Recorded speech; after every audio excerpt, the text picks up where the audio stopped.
রাতের অন্ধকারে বিজেপির বিএলএ-2 কে মারধরের ঘটনায় বিধায়কের ভাই সহ 8 জনের নামে অভিযোগ।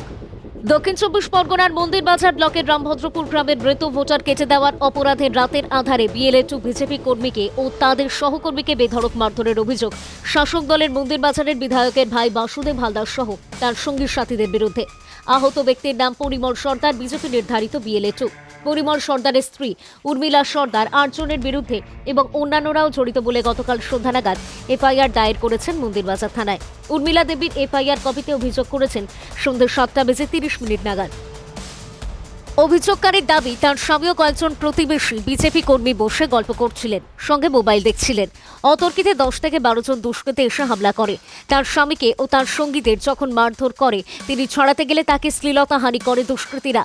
তার গহনা ছিঁড়ে নেয়, পাশে কয়েকজন ছবি তুলতে গেলে 4টি মোবাইল কেড়ে নিয়ে চলে যায়। মন্দিরবাজার থানায় পুলিশ ইতিমধ্যেই তদন্ত শুরু করেছেন। এই বিষয়ে মূল অভিযুক্ত মন্দিরবাজারের বিধায়ক জয়দেব হালদারের ভাই বাসুদেব হালদার ফোনের মাধ্যমে বলেন, তিনি যেহেতু বিধায়কের ভাই, বিজেপি পরিকল্পনা করে তার বিরুদ্ধে মিথ্যা অভিযোগ করেছেন। তিনি ঘটনাস্থলে ছিলেন না এবং ওই বিষয়ে তিনি জানেন না। দক্ষিণ চব্বিশ পরগনা থেকে গোপাল শীলের রিপোর্ট, ডিএন নিউজ বাংলা। অনেক কিছু করবে, সেটার জন্য কথা না। মন্দিরা ব্লকে যেখানে যা হবে সব ওই জয়দেব হালদারের ভাই, এই চকমাটা আছে না, এইটাই খুব খারাপ। বিভিন্ন জায়গায় হচ্ছে যে আমি কিছু জানলাম না, আমার কোনো কিছু শুনলাম না, আমার বিরুদ্ধে কমপ্লেন তো হতেই পারে। প্রশাসন তোমাকে কিছু জানায়নি?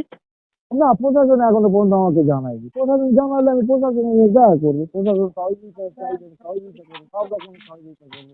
আমার যদি ডেলিগেশন এলে কোনো কিছু আসতেই পারে। দেখুন, গতকাল রাতে মন্দিরবাজার বিধানসভার কেচারপুর অঞ্চল, সেই অঞ্চলে ভারতীয় জনতা পার্টির পরিমল সর্দার এবং আশু ঘরামি নামক দুজন কার্যকর্তা, তার মধ্যে একজন শক্তি কেন্দ্র প্রমুখ রয়েছেন ভারতীয় জনতা পার্টির, তাদের উপরে তৃণমূল আশ্রিত দুষ্কৃতীরা রড এবং বাঁশ নিয়ে অতর্কিতে আক্রমণ চালায়। এতে দুজন কার্যকর্তা গুরুতরভাবে আহত হয়েছে এবং হাঁটুর হাড় ভেঙে গেছে এবং শারীরিকভাবে তারা নিগৃহীত হয়েছে। বাড়ির মহিলারা তারাও ছাড় পায়নি, তাদের মারধর করা হয়েছে। বাড়ির মহিলাদের কানের সোনার দুল ছিঁড়ে নেওয়া হয়েছে, 4টে মোবাইল চুরি করে নিয়ে গেছে এবং যারা ওখানে ভারতীয় জনতা পার্টির কর্মী ছিল তাদেরকে ধমকানো হয়েছে, চমকানো হয়েছে।